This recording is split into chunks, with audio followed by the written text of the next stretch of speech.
గీతతో కోట్ల మందికి దారి చూపించిన అతనికన్నా గురువెవరు?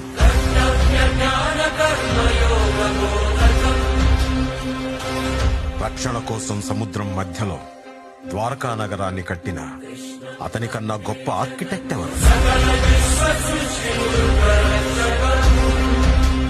వేణుగానంతోనే గోవుల్ని గోపికల్ని కట్టిపడేసే అతన్ని మించిన మ్యూజిషియన్ ఎవరు?